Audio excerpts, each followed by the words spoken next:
Los enigmas de la piedra. Una inmersión total en las construcciones que desafían la lógica humana. ¿Alguna vez te has detenido a observar, con la mirada de un ingeniero o de un artesano, la absoluta perfección de los muros de Sacsayhuamán o la Gran Pirámide? Existe una pregunta que flota como una sombra persistente sobre la arqueología moderna. ¿Cómo es posible que civilizaciones que consideramos primitivas lograran dominar el granito, la diorita y el basalto con una maestría que hoy solo asociamos con la maquinaria de control numérico computarizado CNC? Estamos hablando de bloques de piedra colosales, algunos de los cuales superan el peso de varios aviones comerciales que fueron extraídos de canteras situadas a cientos de kilómetros de distancia, transportados por terrenos escarpados y encajados con tal precisión que el paso de los milenios no ha logrado separar sus juntas. La narrativa académica tradicional nos ofrece una explicación que, para muchos investigadores independientes, resulta insuficiente: el uso exclusivo de cinceles de cobre, mazos de piedra, arena como abrasivo y cuerdas de fibras vegetales. Sin embargo, al observar huellas de herramientas que sugieren velocidades de rotación y avance imposibles para el trabajo manual, la duda es inevitable. Es una simple coincidencia que técnicas de construcción megalítica casi idénticas aparezcan en los Andes peruanos, en las llanuras de Egipto, en las islas del Pacífico y en las montañas de Japón. ¿Hubo una lengua madre de la arquitectura hoy olvidada o una red de conocimiento global que colapsó con el fin de la última glaciación? Hoy no solo mencionaremos estos lugares, los analizaremos a fondo, nos convertiremos en detectives del pasado para separar la fantasía de la realidad, aunque descubriremos que la realidad de nuestros ancestros es, en sí misma, una forma de magia técnica que apenas estamos empezando a comprender. Prepárate para un viaje que transformará radicalmente tu visión de la historia de la humanidad. 1. Gunung Padang, el gigante enterrado de la Edad de Hielo, Indonesia. Nuestra primera parada es la exuberante isla de Java, en Indonesia. Durante generaciones, los campesinos locales ascendieron al monte Gunung Padang, que en el idioma local significa montaña de la luz, para realizar rituales y meditar entre lo que creían que eran simples restos de un cementerio antiguo. Para el ojo inexperto, eran solo miles de bloques rectangulares de piedra volcánica esparcidos por la ladera de una colina. Sin embargo, en 2010, el geólogo Danny Hillman Natawit-Jaha, doctorado en Caltech, decidió que la colina tenía una simetría demasiado perfecta para ser natural. El equipo de Natawit-Jaha utilizó una batería completa de tecnologías modernas: radar de penetración terrestre, GPR, tomografía de resistividad eléctrica y perforación de núcleos de profundidad. Los resultados fueron sísmicos para la comunidad científica internacional. Bajo la capa de tierra de apenas unos metros, no había roca madre desordenada, sino una estructura artificial organizada en 5 terrazas principales.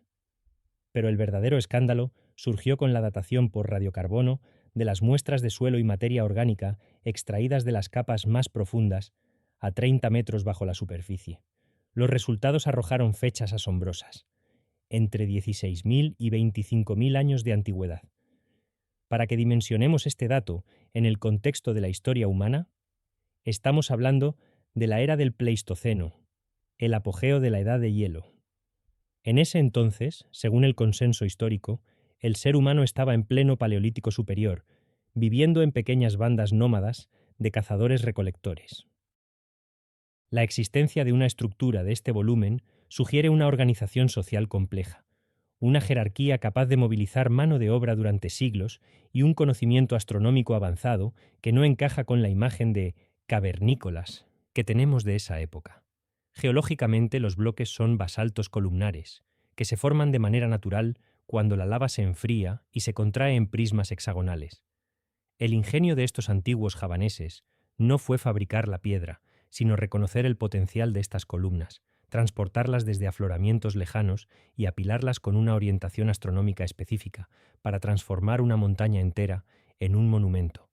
Este sitio nos obliga a preguntarnos: ¿cuántas otras pirámides están hoy escondidas bajo el lodo y la selva, esperando a que cambiemos nuestra forma de mirar y aceptemos que la historia humana es mucho más antigua de lo que admiten los libros de texto? 2. Kailasa, La escultura de 200.000 toneladas, India. Si en Indonesia el hombre trabajó con la montaña, en la India, en el complejo de cuevas de Ellora, el hombre decidió que la montaña era el edificio. El templo de Kailasa es, sin exagerar, una de las maravillas de la ingeniería más audaces de todos los tiempos. Dedicado al dios Shiva y diseñado para emular su morada sagrada en el Himalaya, este templo no fue construido bloque por bloque, fue esculpido íntegramente de arriba hacia abajo. Imagina el proceso de planificación. Los arquitectos primero trazaron las líneas maestras en la cima de una colina de basalto duro. Luego, miles de canteros comenzaron a picar la piedra, descendiendo verticalmente hacia las entrañas de la tierra.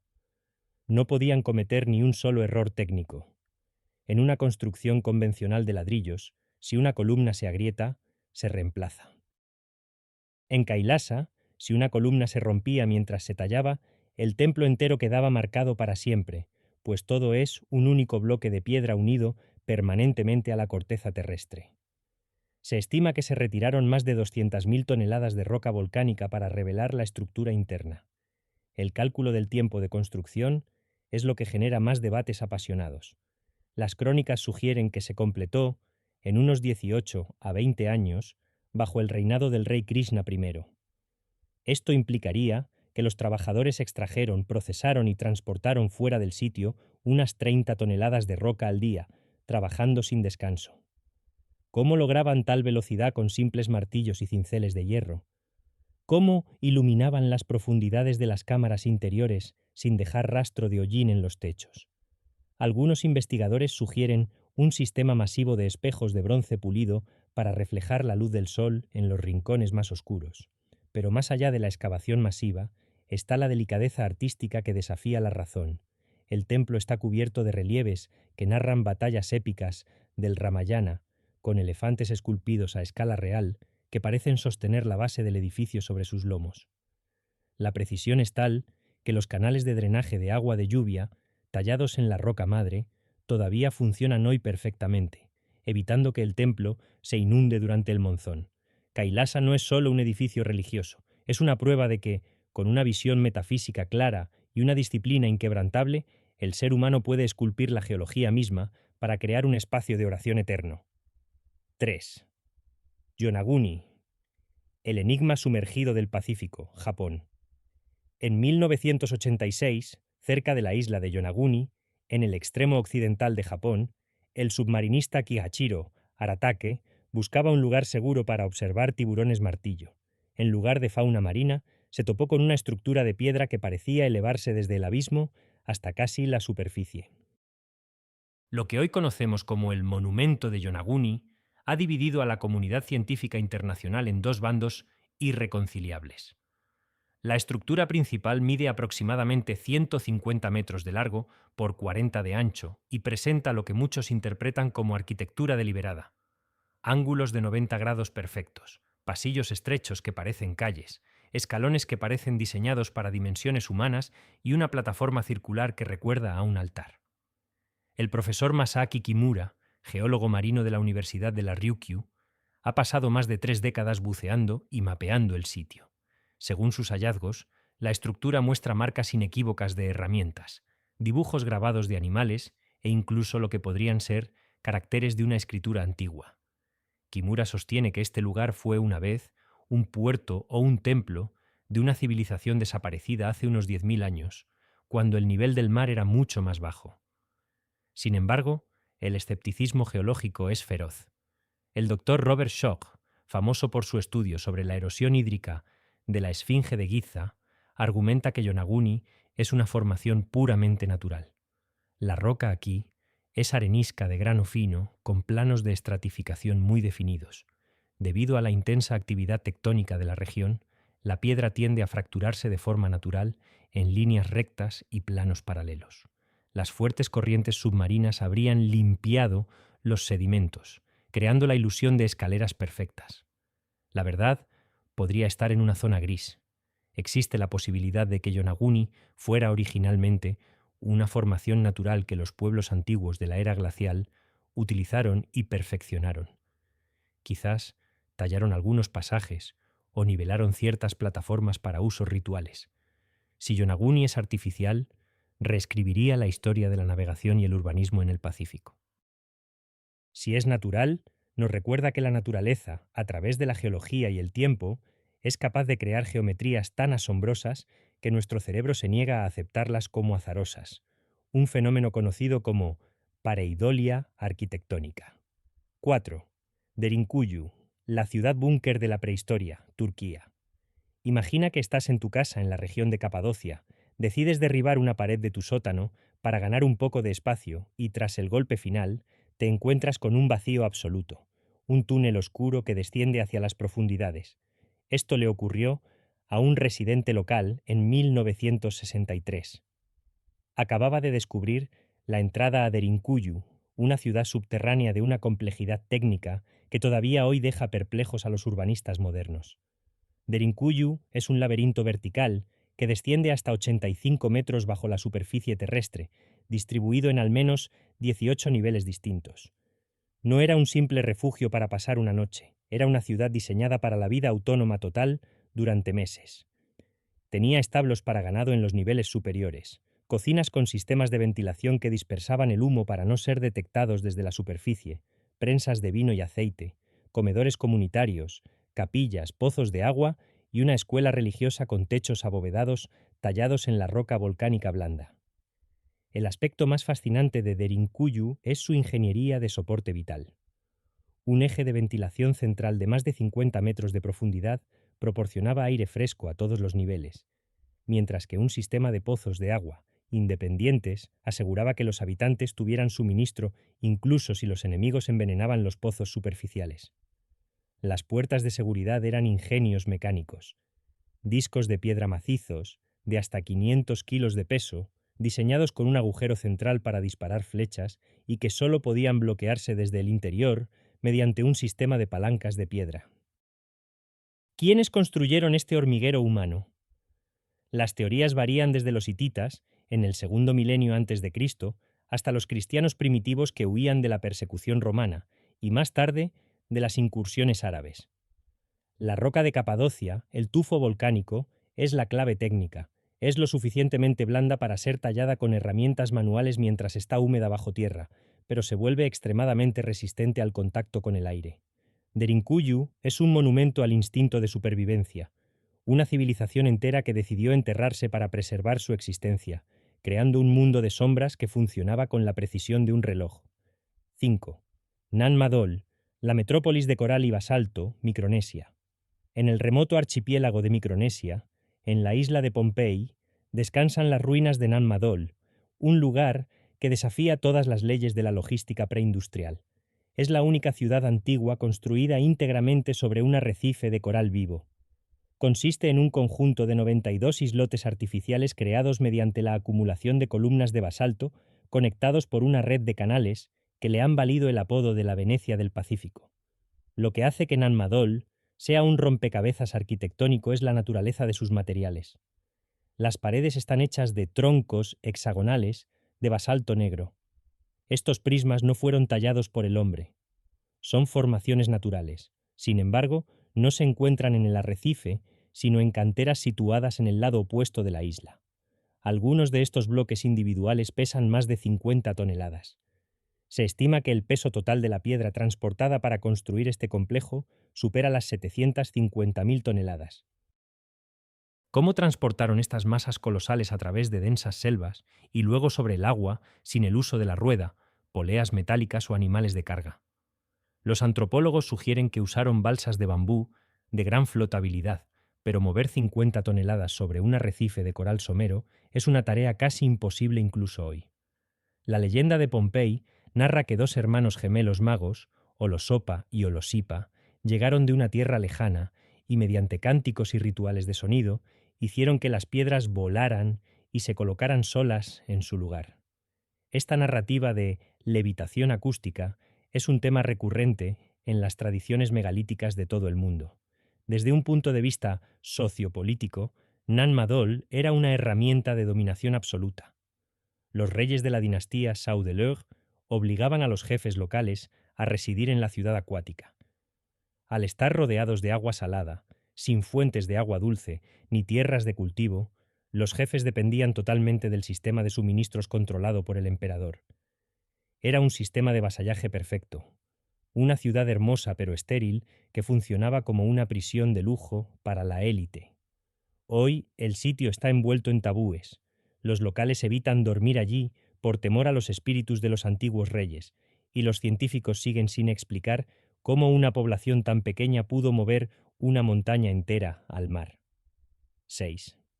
El Serapeum de Saqqara. Alta tecnología en el reino de los muertos, Egipto. Si buscas la prueba física definitiva de una tecnología antigua perdida, el Serapeum de Saqqara es el lugar donde el dogma académico suele quedarse sin respuestas convincentes. Descubierto por el egiptólogo Auguste Mariette en 1850, tras excavar bajo toneladas de arena, este complejo subterráneo alberga 24 sarcófagos de granito negro y diorita, materiales que tienen una dureza de 7 en la escala de Mohs. El diamante es 10. Cada uno de estos contenedores, junto con su tapa, pesa entre 70 y 100 toneladas. Pero lo que asombra a los ingenieros de precisión no es solo el peso, sino la perfección geométrica. Al inspeccionar los interiores con niveles láser y escuadras industriales, se descubre que las superficies son planas con una tolerancia de micras. Los ángulos internos son de exactamente 90 grados. Lograr este nivel de acabado en un material tan abrasivo, trabajando en túneles estrechos, asfixiantes y con poca luz, es una proeza que hoy requeriría maquinaria de pulido industrial de última generación. La versión oficial afirma que estos eran ataúdes para los bueyes sagrados Apis, encarnaciones del dios Ptah. Sin embargo, cuando Mariette los abrió, los encontró vacíos. Además, las inscripciones jeroglíficas encontradas en algunos de ellos son de una calidad tosca y desordenada, lo que contrasta violentamente con la perfección matemática del sarcófago mismo. Muchos investigadores sugieren que los sarcófagos fueron heredados por los egipcios de una civilización anterior mucho más avanzada, y que ellos simplemente tallaron sus nombres sobre una tecnología que ya no comprendían. ¿Eran cajas para animales o eran componentes de un sistema acústico o energético? El ingeniero Christopher Dunn ha propuesto que estos cofres eran resonadores diseñados para captar las vibraciones sísmicas de la meseta de Giza y convertirlas en energía piezoeléctrica gracias al cuarzo del granito. Independientemente de su función, el Serapeum sigue siendo el mayor desafío para la arqueología tradicional. Aquí, la piedra no fue solo cortada, fue dominada con una precisión que roza lo milagroso, dejándonos una pregunta inquietante. ¿Quiénes fueron los verdaderos maestros de la piedra? 7. El hilo conductor. ¿Una red global olvidada? Al analizar estos 6 sitios, surge un patrón que no puede ignorarse. No se trata solo de que todos usaran piedras grandes, se trata de que todos enfrentaron problemas de ingeniería similares con soluciones asombrosamente parecidas. En Egipto, Perú e India vemos la misma técnica de bloques poligonales donde piedras de formas irregulares encajan como un rompecabezas perfecto para resistir terremotos.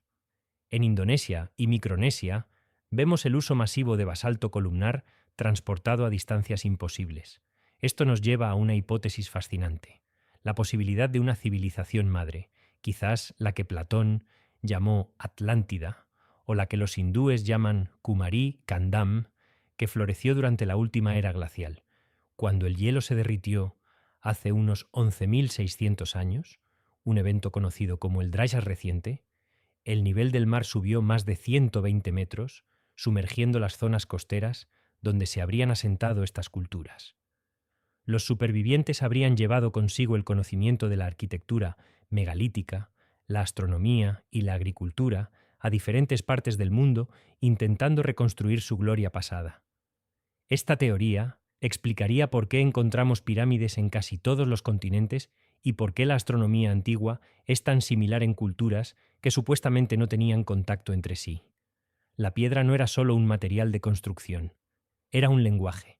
Era la única forma de asegurar que un mensaje o una estructura sobreviviera por decenas de miles de años, resistiendo inundaciones, incendios y el paso del tiempo. 8. La metalurgia y las herramientas perdidas. Uno de los puntos más polémicos es la metalurgia. Se nos dice que los egipcios solo tenían cobre, un metal blando que se dobla al golpear el granito.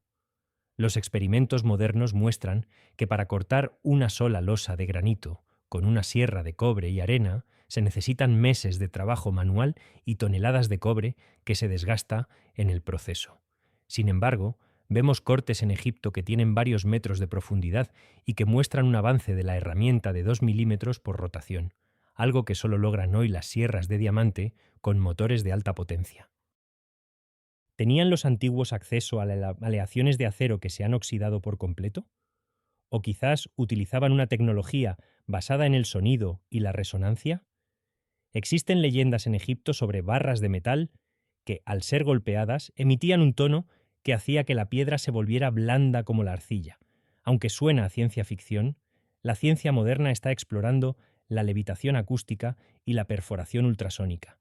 No es descabellado pensar que una cultura que pasó miles de años observando la naturaleza y la vibración descubriera principios físicos que nosotros apenas estamos redescubriendo. 9. La psicología de los constructores megalíticos. Más allá de la técnica, debemos considerar la psicología. ¿Qué impulsa a un pueblo a dedicar 200 años a construir una sola estructura subterránea o a mover 200.000 toneladas de roca? Hoy vivimos en la era de la gratificación instantánea, donde un edificio se construye en meses y se espera que dure 50 años. Los antiguos construían para la eternidad. Su noción del tiempo era circular, no lineal. Para ellos, la construcción era un acto sagrado, de alineación con el cosmos. Cada piedra colocada era una nota en una sinfonía de piedra. Esta conexión profunda con el entorno es algo que hemos perdido en nuestro mundo de cemento y plástico. Al mirar estos megallitos, sentimos una nostalgia por una época en la que el hombre no se veía a sí mismo como un dueño de la naturaleza, sino como un intérprete de sus leyes más profundas. 10. El legado. ¿Qué dejaremos nosotros? A través de este viaje por los secretos de la Tierra, hemos visto un patrón recurrente: la capacidad humana de trascender lo que consideramos posible. Ya sea perforando la corteza terrestre en Turquía, esculpiendo montañas en la India o moviendo islas en Micronesia, nuestros ancestros dejaron un mensaje grabado en la materia más duradera del universo conocido. A menudo, nuestra arrogancia moderna nos lleva a pensar que somos la cima del conocimiento humano simplemente porque tenemos Internet y electricidad. Pero si mañana ocurriera un cataclismo global, nuestra tecnología desaparecería en cuestión de décadas. Los satélites caerían, los servidores se apagarían y el acero de nuestros rascacielos se oxidaría hasta convertirse en polvo. En 10.000 años, lo único que quedaría de nuestra civilización serían las bases de cemento de algunas represas y quizás las huellas de nuestras minas a cielo abierto. En cambio, las pirámides de Giza, el templo de Kailasa y los muros de Nan Madol seguirán allí, impasibles, desafiando al tiempo. Ellos construyeron con la memoria de la tierra. Nosotros construimos con la prisa del consumo.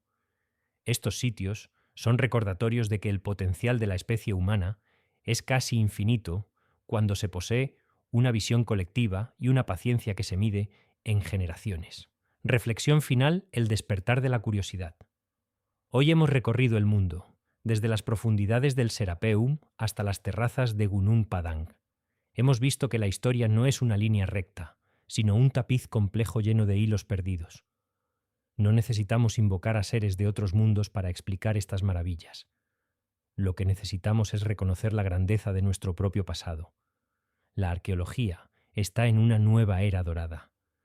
Con satélites que pueden ver bajo la selva amazónica y escáneres láser, LIDAR, que revelan ciudades perdidas en Guatemala, estamos a punto de descubrir que el mundo antiguo estaba mucho más poblado y era mucho más avanzado de lo que jamás imaginamos. La piedra está empezando a hablar, y lo que nos dice es que somos hijos de gigantes de la ingeniería y la fe. ¿Cuál de estas estructuras te parece la más inexplicable desde el punto de vista técnico? ¿Crees que la ciencia eventualmente encontrará las herramientas perdidas o estamos ante una historia del mundo completamente diferente a la que nos han contado? La verdad sigue allí, grabada en el silencio de los siglos, esperando a que alguien con la suficiente curiosidad se atreva a preguntar ¿cómo? La historia no está cerrada. Está esperando a ser leída de nuevo en las cicatrices que dejamos sobre el granito. Gracias por acompañarnos en esta travesía monumental por los misterios más profundos de nuestra especie.